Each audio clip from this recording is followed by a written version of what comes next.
Well, I'm gonna deburr. Cold front rainstorm. Listen to that.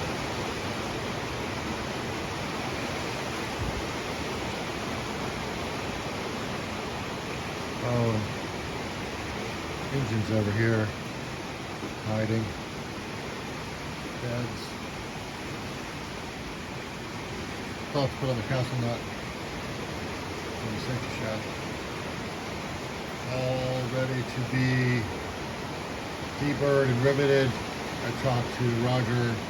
Roger says that unlike the photo guides with the newer stall, you can go ahead and rivet everything together before you start putting the bottom skin on. That's what I'm going to do. Got to make more cargo.